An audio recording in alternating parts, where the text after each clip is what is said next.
안녕하세요. 소리의 가치입니다. 구독과 좋아요, 알림 설정 부탁드려요. 오늘의 사연 시작할게요. 만난 지 3년 조금 안 됐고 내년 봄에 결혼 날짜 잡아놓은 예비 신부입니다. 그동안 아무 문제 없이 잘 만나고 있었는데 최근 들어 남자친구의 과거 행적을 듣게 되면서 갑자기 이 사람과 결혼해도 될지 굉장히 고민되기 시작했어요. 우선 제가 중학교 다닐 때 왕따를 심하게 당했습니다. 발단은 제가 1학년 2학기에 전학을 왔는데 아버지는 아직 회사 인수인계가 덜 끝나셔서 한두 달 정도 더 있다가 올라오셨고 저랑 엄마랑 남동생만 서울로 먼저 올라왔어요. 그래서 이사 온 후 일주일 동안은 아무리 포장이사였어도 정리할 게 많아서 집이 난장판이었는데 그날은 토요일이라 학교도 일찍 끝나는 날이어서 엄마가 빨리 와서 짐 정리를 도우라고 못 박으셨죠. 그런데 학교에 갔더니 소위 반에서 좀 잘 나가고 집도 부자인 애가 본인이 생일이라고 하더군요. 오늘 학교 끝나고 놀러 가자고 자기 친구들 뒤에 병풍처럼 세우고 이야기하더군요. 웃으면서 정말 미안한데 집에 물건 정리가 급해서 엄마 혼자 하기 힘드시다고 좋게 거절했는데 문제는 그 기집애가 지 친구들 뒤에 세워놓고 저한테 거절을 당한 데다가 자기가 놀자는데 여지껏 거절한 애들이 없어서 그랬는지 자존심이 상했다는 겁니다. 그래서 그 다음 주 월요일에 학교에 가자마자 완전 제 인생을 암흑기로 달리게 된 거죠. 제가 키가 좀 작은 편인데 맨날 책상 의자는 제 사이즈에 안 맞는 엄청 큰 걸로 바뀌어 있고 수행평가 해오면 화장실 간 사이에 없어지고 체육 시간 전에 옷 갈아입고 있으면 갑자기 갈아입을 옷하고 체육복하고 같이 뺏어가서 거의 알몸으로 울면서 쫓아다니게 만들고 정말 지옥 같은 시기였습니다. 왕따 당했다는 게 사실 죄는 아니지만 그렇다고 떳떳할 건 없다고 생각해서 그동안 굳이 남친에게 제가 왕따 당했었던 이야기를 한 적은 없습니다. 그런데 이제 결혼도 하는 마당에 내 치부도 다 꺼내놓고 정말 인생의 동반자로 함께하고 싶어서 은근슬쩍 중고등학교 때 왕따 당하는 애들 본 적 있느냐고 말을 꺼냈죠. 그랬더니 왕따는 아니고 좀 바보 같은 애를 자기 패거리들 사이에 끼워서 좀 데리고 놀았다. 뭐 일종의 지금으로 치면 빵셔틀 같은 느낌이랄까요? 그런 과거를 웃으면서 늘어놓더라고요. 고등학교 때 엄마가 중국인인 같은 반 친구가 있었는데 엄청 못생겼었다. 맨날 교실 구석에서 혼자 우중충하게 있는 게 꼴보기 싫어서 좀 데리고 놀아줬다. 걔네 아버지가 동네에 우유 배달점을 하고 있었는데 걔한테 매일 우유를 가져오게 만들었다. 자식이 몸은 엄청 비리비리해서 장난친다고 조금만 밀어도 막 나가 떨어지고 그랬다. 근데 그 멍청한 녀석이 어느 날 그 우유를 지 아빠한테 말하고 가져오는 줄 알았더니 몰래 꽁쳐오던 거라서 걸리고 말았다.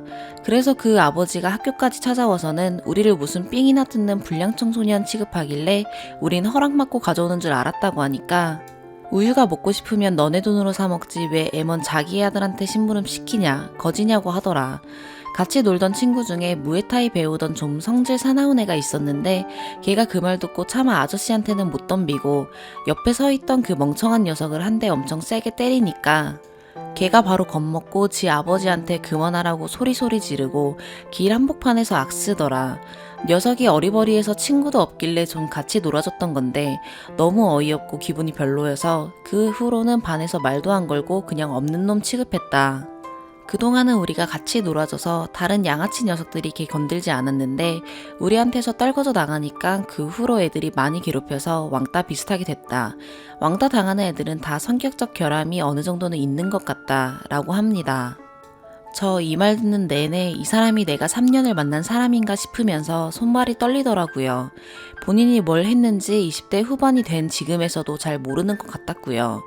그래도 처음엔 그이 말처럼 그래 그냥 좀 약한 친구랑 잘 놀아주다 오해가 생긴 건가 했어요. 결혼하니까 고등학교 때 친구들 밥 사주는 자리에 인사하러 가게 돼서 은근슬쩍 고등학교 때 그 우유 배달점집 친구 이야기를 물어봤더니 그 친구들 하나같이 걔 진짜 멍청했다며 그리고 제 남자친구가 제일 지능적으로 데리고 놀았다며 저놈 악마라고 깔깔거리더라고요. 제가 표정 관리가 너무 안 되고 정말 토할 것 같고 그 자리에서 울고 싶더라고요. 발언 좀 쐬야겠다고 나오니까 그 자리 친구들 중에 한 명이 뒤늦게 따라 나오더니 그 친구분은 다른 사람들 웃고 떠들 때 옆에 조용히 계셨던 분인데 실은 자기는 고등학교 때 그 친구 괴롭혔던 거 너무 후회되고 쪽팔리고 가끔 악몽도 꾼다며 재수씨 표정 보고 뭔가 엄청 실망한 게 보여서 하는 말인데 다 어릴 때 철없어서 한 행동이라고 남자들은 원래 나이가 먹어도 뭉치면 저렇게 정신연령이 퇴보한다면서 그냥 흘려 들으라더군요. 그래도 자기가 한 행동이 얼마나 한 사람에게 큰 상처로 남았을지 전혀 모른다는 게 걸려서 그 다음에 만났을 때 실은 내가 왕따를 당했었고 너무 힘들었었다 라고 얘기했어요. 그랬더니 남친은 엄청 힘들었겠다며 절 위로해 주더군요. 제가 밝은 성격이라 상상도 못했다며. 그래서 당신이 고등학교 때 한 친구를 괴롭혔다는 이야기를 들었을 때 솔직히 실망을 많이 했다고. 어릴 때는 누구나 실수할 수 있는 거고 또래 집단이라는 게 워낙에 잔인한 거니까.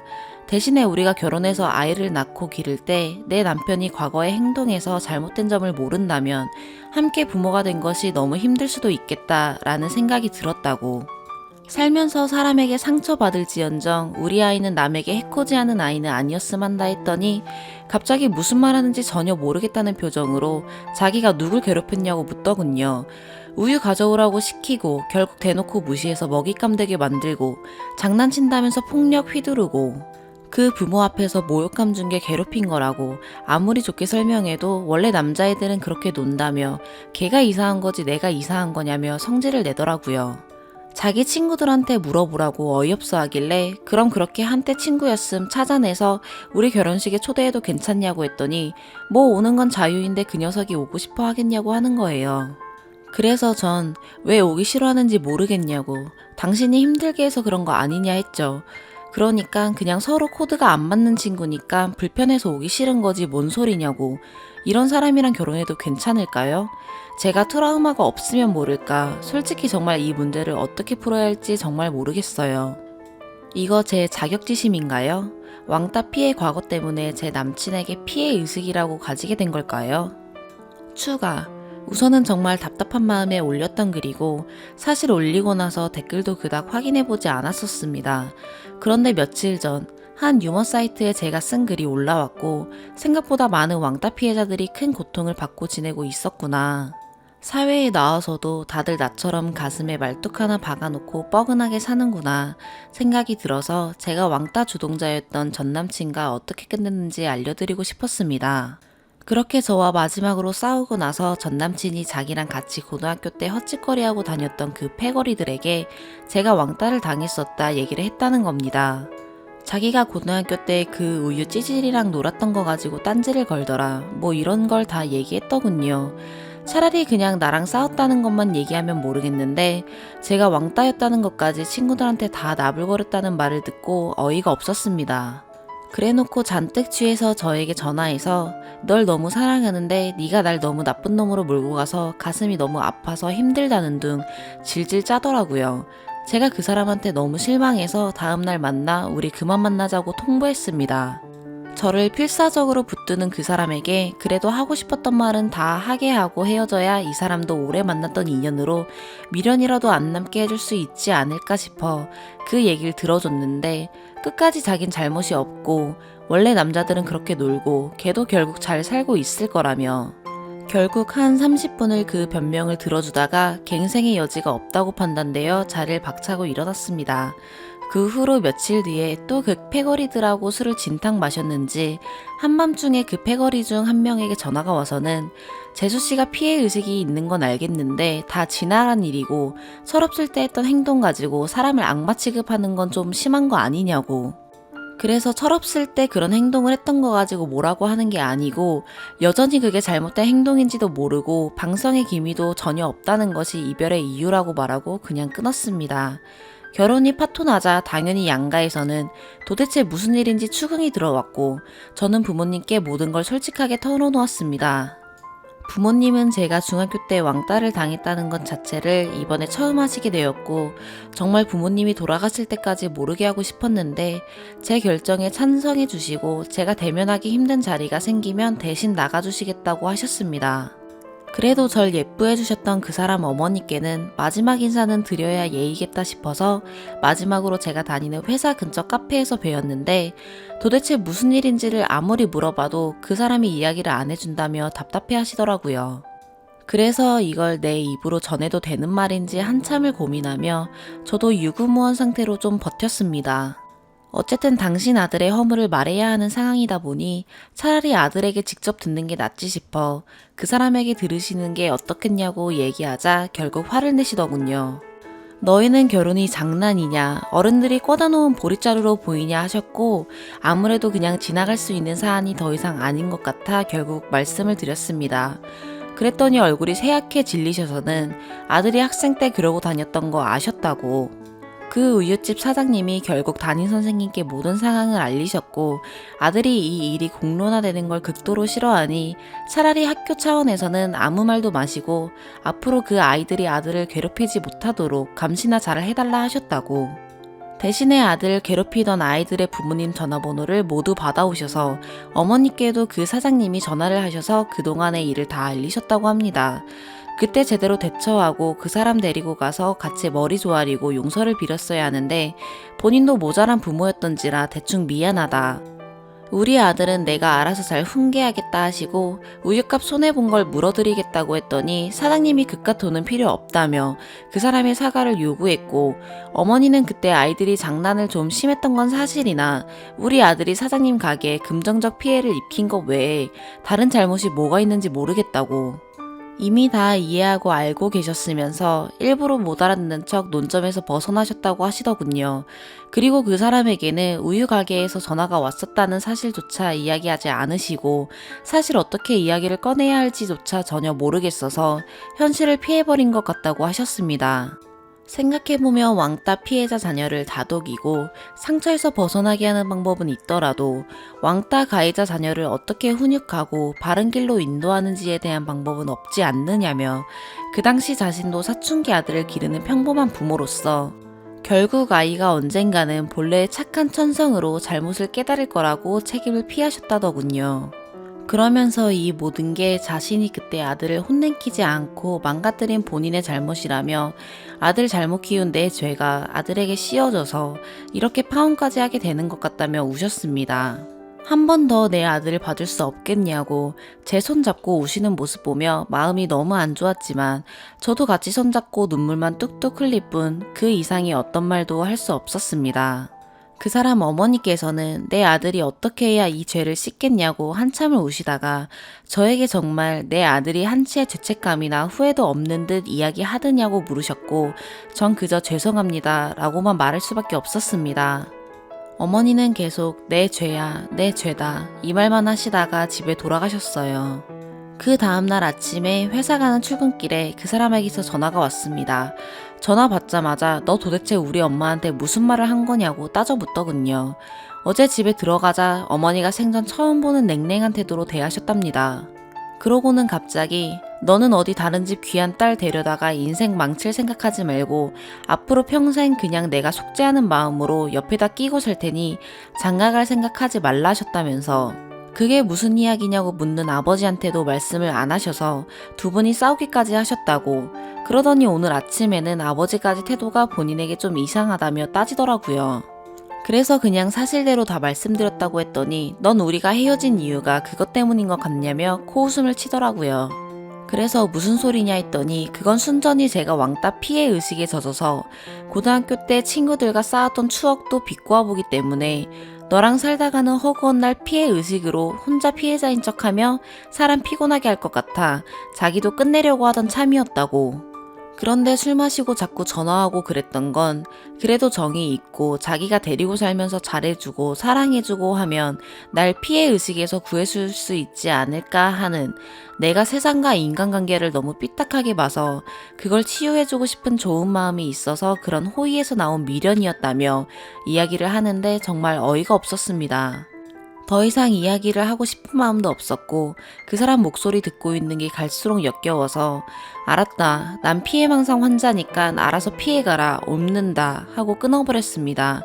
그 이후로는 저도 상처받는 게 싫어서 부모님이 파혼하면서 해결해야 할 여러 가지 일을 대신하셨습니다. 어느 정도 일이 일단락된 후에 오늘부터 3일 연차 써서 다음 주 월요일에 다시 출근할 계획이라 고생한 부모님과 제 여동생 데리고 가족여행이나 다녀올 예정입니다. 제가 너무 불효를 저지른 것 같은데도 끝까지 곁에 있어주는 가족들이 참 고맙네요. 어느 정도 일이 마무리되고 나니 밤에 자려고 누우니까 마음이 영 싱숭생숭해서 이 새벽에 이렇게 긴 글 씁니다. 댓글들도 다시 한번 읽어봤고요. 감사합니다. 그리고 왕따 경험으로 가슴에 큰 멍 하나씩 지고 사는 분들에게 말씀드리고 싶어요. 여러분이 사춘기 시절 왕따 경험으로 얼마나 자존감에 큰 상처를 입었든지 간에 모두가 사랑받아 마땅한 사람들이고 부모님을 봐서라도 좋은 사람 만나 행복할 의무가 있다는 것, 사회생활하면서 그 시절 받았던 상처들로 인해 인간관계에 급격한 공포를 느낀다거나 누군가가 주는 호의나 애정에 집착하는 스스로의 모습에 자괴감을 느꼈다면 그건 스스로가 못났다고 자신을 탓하고 매질할 것이 아니라 이렇게 큰 상처를 주고도 제대로 된 사과 한 번 안 하고 잘 살고 있을 어리고 철없다는 이유로 모든 게 용서된 줄 아는 그 가해자들을 탓해야 한다는 걸 전하려 합니다. 아마 수천 번을 길에서라도 만나면 실컷 욕하거나 주먹을 날리는 상상들을 하며 사셨겠죠. 물론 스스로를 위해 제일 좋은 건 그 모든 걸 용서하고 건강한 정신으로 살아가는 것이겠지만 그렇게 쉽게 정리될 기억이 아니니 지금껏 모두 괴로워하고 있는 거죠. 그러니 소심하거나 애정결핍으로 보이는 스스로를 미워하지 마시고 이 모든 게 내 탓이겠거니 하는 게 어른다운 거라고 생각하며 참지 마시고 그 끔찍했던 경험에 대해서는 그래요, 남 탓하세요. 그래도 된다고 전 생각합니다. 대신에 탓하는 데에만 멈춰 계시지 말고 꼭 앞으로 나아가세요. 보란듯이 행복해지셔야 합니다. 지난 사람에게 받은 상처를 가진 모든 이들이 보란듯이 행복해지시길 바랍니다. 두 번째 사연입니다. 어느 날 모르는 번호로 연락이 와서 남편의 외도 사실을 알려줬습니다. 저의 현 상황, 설명 등이 길어질 수도 있습니다. 평상시 생활을 말씀드리자면 이제 막 20개월 접어든 아들 하나 키우고 있어요. 결혼한 지는 3년 됐고요. 30대 초반입니다. 저의 일상은 아침부터 부랴부랴 움직여서 아기 어린이집에 직접 등원시키고 남편과 같이 출근하고서는 퇴근 후 종일반으로 있는 아기 하원시키고 집에 와서 아기 목욕시키고 저녁 먹이고 재우고 흔한 워킹맘입니다. 신랑도 출퇴근 시간이 저와 비슷해서 육아에 전적으로 동참하고 있어요. 밥 먹이는 거랑 목욕하는 거, 재우는 거 등등 서로 번갈아가며 누구에게 크게 치우치지 않게 말이죠. 그래서 육아 불참하는 다른 남편들과 비교하며 참 잘하는 사람이라고 생각하며 살아왔어요. 남편이 당직하는 날이면 새벽에 깨서 우는 아기는 온전히 제가 봐야 했지만 그만큼 일요일은 저보고 자유시간 가지라며 자주 아기 데리고 외출해 주었거든요. 저에게 보상의 시간도 주고 집에 있을 때 너무나도 가정적인 사람이라서 의심은 눈꼽만치도 하지 않고 생활했어요. 제가 신경 안 쓰는 부분은 아예 생각도 안 하는 스타일이라서 당직 근무가 들쑥날쑥할 때도 대타하는가 보다 하고 말았어요. 남편이 일주일에 한 번 아니 2주에 한 번 정도로 취미로 하는 운동 모임에 나가거든요. 운동 간 날은 늘 끝나고 모임 사람들과 술 한잔 하고 들어와요. 아주 늦게 말이죠. 저도 술을 좋아하고 남편이 아기 봐주면 주말에 가끔씩 친구들 만나 술 마시고 늦는 경우가 종종 있기에 늦는 걸로는 크게 타박하지 않았어요. 그만큼 믿은 거겠죠, 의심 없이. 남편이 운동 간 날이었어요. 저 혼자 아기 밥 먹이고 목욕시키고 재우고 그렇게 육아 퇴근하고는 맥주 한 캔 따고 TV 좀 보다가 자려고 침대에서 폰 만지작거리고 있는데 땡땡땡 지금 땡땡클럽에서 놀고 있어요. 위치는 땡땡동 검색해보세요. 새벽 1시가 좀 넘어서 모르는 번호로 문자가 왔어요. 전화번호 등록해보니 카톡도 안 뜨더라고요. 혹시나 전화 걸면 바로 결제된다는 이상한 괴담에 이런 식의 사기도 있나 싶어 전화는 바로 못 해보고 문자로 답장을 했어요. 제 남편을 어떻게 알고 제 번호는 어떻게 하셨어요? 전화주세요. 그랬더니 다시 답장이 오길 목소리가 노출돼서 전화는 못 드립니다. 땡땡땡 2018년 8월 9월 남편 카드 내역 확인해보세요. 스타, 제우스라고 숙박업소 이름이 내역에 있을 겁니다. 라고 클럽에 있는 남편 사진과 함께 왔습니다. 사진 속 남자는 제 남편 확실했고요. 남편에게 바로 전화를 걸어보니 안 받더라고요. 그러고 10분 뒤쯤 전화 와서는 시끄러워서 못 받았다고 하는데 저도 모르게 흥분해서 당신 아까 땡땡동이라고 안 했냐고 내 친구가 여보 땡땡동에서 봤다던데 했더니 급하게 자리에 옮겼다면서 바로 귀가했어요. 담배 냄새가 등천을 하더라고요. 왜 이렇게 담배 냄새가 심하냐? 술집에서도 다 금연인데 라고 따지듯이 물었더니 모임에 친구가 너무 편해서 그렇다고 핑계를 대더라고요. 카드 내역 확인해야 한다는 생각에 남편 잠들 때를 기다렸습니다. 그러다 잠들었길래 컴퓨터 켜서 남편 인증서로 카드 사이트 로그인해서 8월, 9월 카드 내역을 확인해보니 진짜 문자 내용 그대로 스타 제우스라고 찍혀있더라고요. 아마도 남편이 당직한다고 했던 날인 것 같았어요. 너무 놀래서 모니터만 한참 바라봤어요. 그러고서 동 틀 때까지 울었어요. 울고 있으니 해가 났거든요. 일상처럼 아기 등원시키고 집에서 나서자마자 그 번호로 다시 전화를 걸었습니다. 여전히 전화를 안 받았어요. 연락 달라고 문자 남겼더니 답장이 왔어요. 제 번호를 어떻게 알았냐고 물었더니 더 이상 아무 얘기도 안 할 거라고 땡땡땡 욕먹어보라고 연락했다고 자기만 망가질 수 없다고 하더군요. 그러면서 연락하려고 번호 개통한 거라며 이 번호는 이제 없앨 거라고 했습니다. 문자 답장이 없어서 전화를 다시 걸어보니 없는 번호라고 하더군요. 남편이 어디 가서 무슨 잘못을 했길래 이 사람이 저한테 연락 와서 이런 대형 폭탄을 안겨주는 걸까요? 열심히 살고 있던 저는 무슨 죄라고 이렇게 가혹한 벌을 주시는 건지 이게 어제까지의 일입니다. 남편은 아무것도 모른 채 계속 회사에서 무슨 일 있었냐며 기분 안 좋은 것 같다고 맛있는 거 먹자고 달래주는데 도저히 믿기지가 않아요. 이런 제 남편이 어떤 만행을 저질렀기에 억한 심정으로 폰까지 개통해가며 연락을 해온 건지요. 없는 번호라 상대방이랑 더 이상 소통을 할 수도 없어요. 어디로 연락을 해서 더 확인을 해야 하는 건지 답답하기만 합니다. 회사에서 판을 즐겨보면서 외도하는 남편들을 보며 남 얘기라고만 생각했는데 막상 제게 닥치니 어디에다가 얘기할 곳도 없고 조언을 구할 데도 없어서 이렇게 장문의 글을 남깁니다. 어떻게 현명하게 대처해야 하는 걸까요? 감정만 앞세워서 흥분하게 될까봐 천천히 글을 적어가면서 정리해봤는데 남편이 도무지 용서가 되질 않습니다. 추가. 너무 많은 분들이 읽어보셨네요. 혹시나 저에게 문자를 보낸 그 사람도 이 글을 읽기를 바라며 썼습니다. 연락을 취할 번호조차 모르니 진짜 너무 답답하거든요. 아기는 늘 제가 항상 직접 하원을 시키고 있어서 어제는 아기 하원시켜서 바로 친정으로 갔습니다. 남편 꼴도 보기 싫어서요. 온다는 말 없이 찾아온 딸이 무슨 일이 있겠구나 싶어서 계속 추궁하듯이 묻는 바람에 저도 모르게 울컥 울음이 터져서 한참을 엉엉 울었어요. 엄마와는 하루에 몇 번이고 통화할 만큼 많이 가까워요. 그만큼 비밀도 없고요. 시간이 흐르면서 남편의 외도 사실을 제가 두둔하고 용서하게 될까봐 이미 친정 가는 길에 이혼을 다짐하고선 엄마한테 다 털어놨어요. 항상 당당하게 살라고 하시던 분이셔서 노발대발 바로 부르신다는 거 겨우 말렸네요. 아빠랑 동생들은 아직 모르는 상황입니다. 브레이크가 없는 성향들이라서요.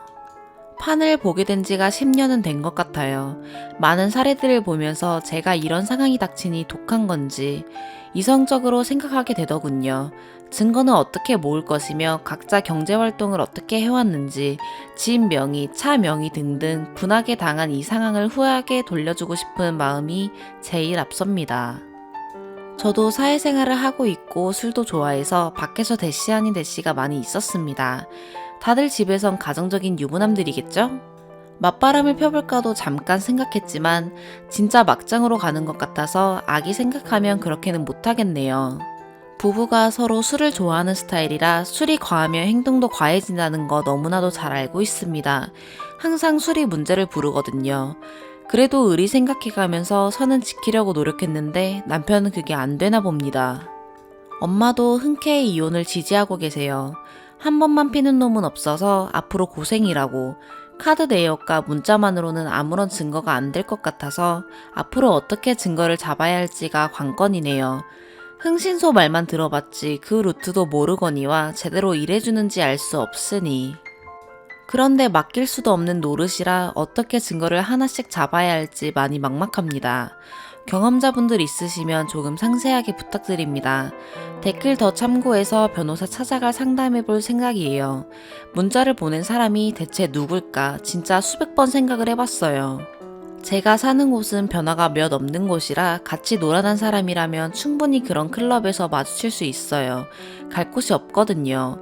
자신만 망가질 수 없다는 거에서 댓글의 말씀대로 상간녀와 안 좋은 일이 있었던 건가 싶습니다. 불행 중 다행인 건 저희 둘째 가지려고 그렇게 노력을 해도 몇 달째 안 생기고 있는데 배다른 동생이 생겼었다 생각하면 이놈을 찢어버리고 싶네요. 진짜 양아치인가 봅니다. 한 가정을 파탄낼 만큼 누군가에게 억한 심정이 있다면요. 아들을 그렇게 아끼면서 잘못하면 아들 못 본다는 생각은 못했나 봐요. 제일 큰 벌은 우리 애 못 보게 살고 하는 건데 나중에 아빠를 찾긴 찾겠죠. 아들에겐 살면서 아빠를 어떻게 설명하고 키워야 할지 걱정이 큽니다. 엄마에게 털어놓고 나니 마음이 더 단단해지는 것 같습니다. 절대 용서 못한다고 해주시니 이혼이라는 거 별거 아닌 것 같기도 하고 경제적으로도 어느 정도 벌이가 있어서 크게 손 벌릴 일도 없고 물론 이혼하고 양육비 등등 철저하게 받아내긴 해야겠죠.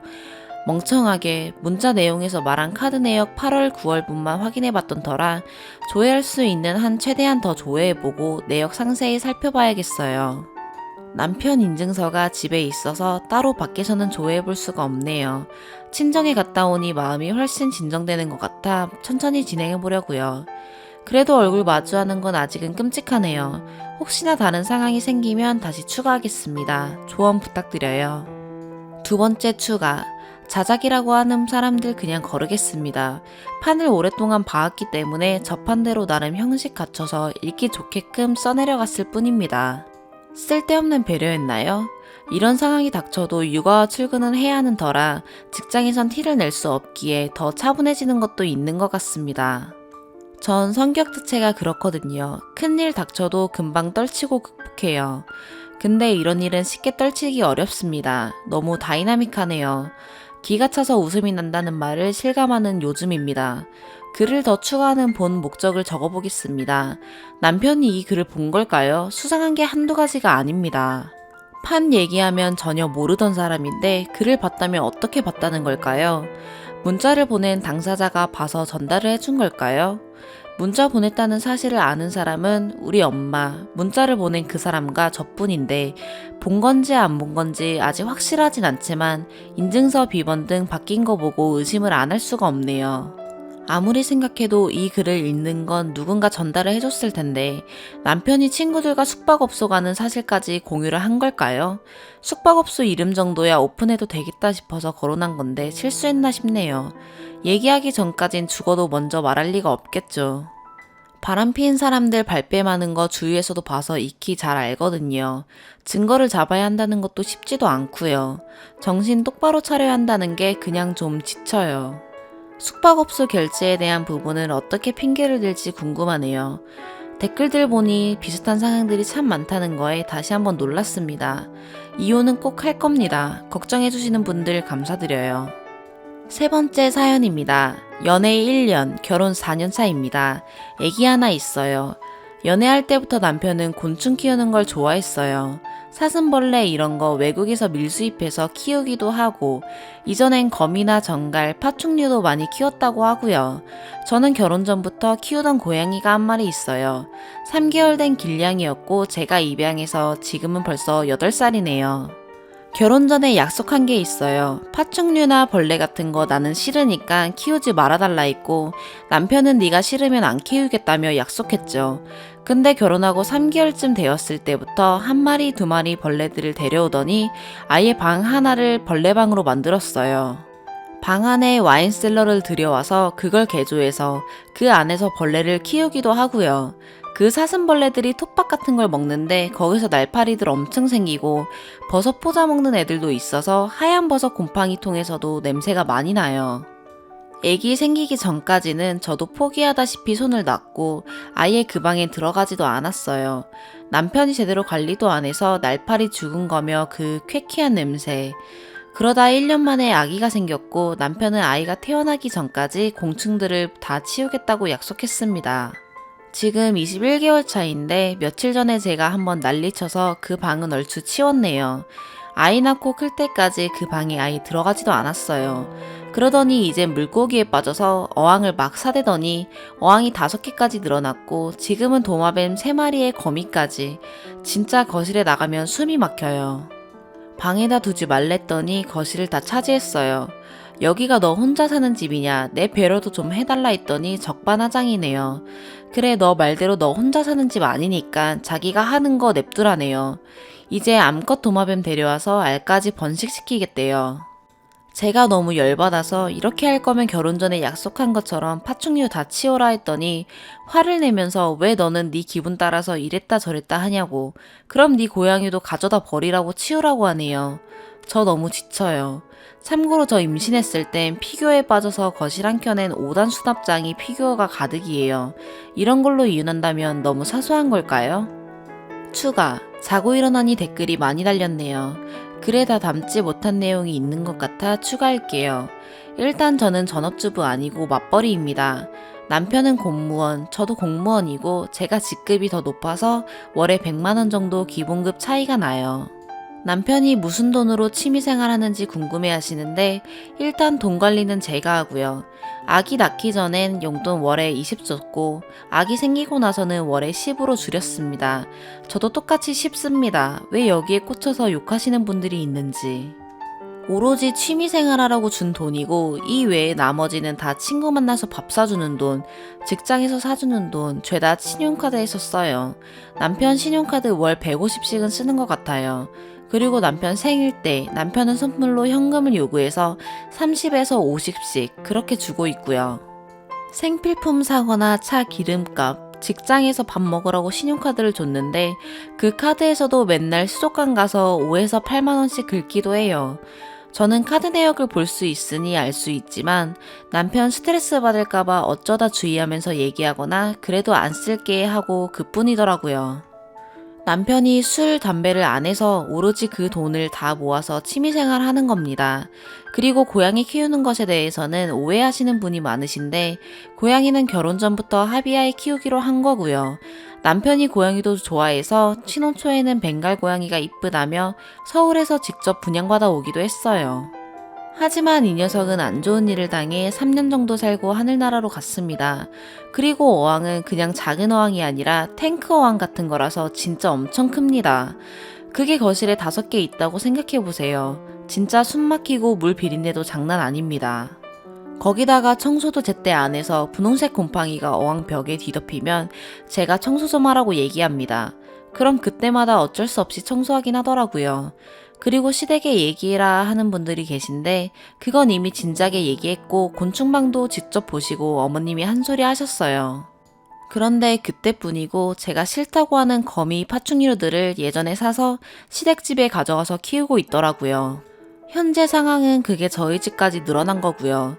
예전에 정갈도 몰래 집에서 키우다가 걸린 적도 있고 먹이로 주는 귀뚜라미들이 통이 제대로 안 닫혀 있어서 거실이고 방이고 다 튀어나와서 진짜 소름 끼쳤어요. 저는 아예 손도 못 대고 남편이 잡는다고 잡았지만 숨어있던 귀뚜라미들이 새벽에 울어대거나 화장실 갈 때 튀어나오고 진짜 악몽이었어요. 어제의 상황에 대하여 궁금해하시는 분들이 계실 텐데 일단 저도 이제 더 이상은 못 참겠어서 남편에게 얘기했어요. 나는 결혼 생활 4년 동안 참아준 것만으로도 배려 많이 해줬다고 생각한다. 당신이 저것들 정리 안 하면 내가 나가는 게 맞다. 여기서 더 이상 당신 취미생활 때문에 스트레스 받고 싶지 않다고 얘기했고 당장 내일부터 월세든 고시텔이든 방 알아볼 테니 그렇게 알아라 하고 안방으로 들어왔어요. 그랬더니 따라 들어와서 처음엔 개소리를 늘어놓더라고요. 요즘 내가 분위기 잡으려고 하면 싫어하는 게 눈에 보이고 내가 안방에 들어가면 너는 거실로 나가고 고양이만 안고 있고 고양이한테 질투난다. 너가 방 얻어서 나간다는데 애초에 너가 나가고 싶어서 변명하고 그러는 거 아니냐고 이런 소리를. 그래서 다시 하나하나 설명해줬어요. 내가 나가고 싶어하는 이유에 대해서. 당신이 그런 행동을 하고 내가 스트레스를 받으니 당연히 나도 비언어적인 행동이 좋게 나갈 리 없다. 제 이야기를 듣고 있더니 본인이 정리하겠다 하더라고요. 그러더니 카페, 밴드 이런 거에 글 올려서 어제 어항 3개 팔고 하나 정리하고 거미랑 도마뱀 한 마리는 시댁에 가져다 놨어요. 그래서 현재 저희 집엔 도마뱀 2마리, 어항 하나가 있는 상태이고 조만간 정리하겠다고 하니 지켜봐야겠죠. 그리고 저도 느낀 점은 남편은 동물을 키울 때 이 아이를 끝까지 책임지겠다는 생각으로 데려오는 게 아니라 그냥 좀 데리고 있다가 질리면 팔고 또 다른 개체로 데려오고 그러거든요. 새 도마뱀 이전엔 다른 개코 도마뱀도 있었고 이 거미 이전엔 타란툴라도 키웠었어요. 수지병은 맞는 것 같아요. 비싼 시계나 향수 같은 거 사놓고 진열장에 모셔놨나요? 신혼여행 때 산 비싼 시계 차는 거 한 번도 못 봤어요. 저는 이해가 안 돼요. 저는 어차피 쓰려고 산 거 쓰자주의거든요. 저 임신했을 때 남편이 한참 피교에 빠져 있었는데 제가 만삭일 때 근교 공원으로 놀러 갔었어요. 근데 차 안에 택배가 있길래 봤더니 웬 여자 캐릭터가 거의 옷을 다 벗고 있는 피규어 있잖아요. 그거 보고 너무 충격받아서 나는 나중에 애기 태어나면 교육에도 안 좋고 이런 피규어는 안 모았으면 좋겠다 얘기했더니 그냥 만화 캐릭터인데 그게 뭐 어떠냐면서 삐져서 집에 갈 때까지 거의 1시간을 말도 안 하고 왔어요. 집에 들어와서도 삐져서 혼자 거실에서 라면 끓여서 먹고 누워서 TV 보고요. 저한텐 저녁 뭐 먹을 거냐 물어보지도 않고 저 그때 만삭이어서 몸도 제대로 못 움직일 땐데요. 제가 맨날 남편한테 하는 말이 아끼다 똥 된다인데 아예 안 통하네요. 저 진열장에서 시계들과 향수는 영영 못 나올 듯해요. 오늘의 사연 여기까지입니다. 구독과 좋아요 알림 설정 부탁드려요. 시청해주셔서 감사합니다.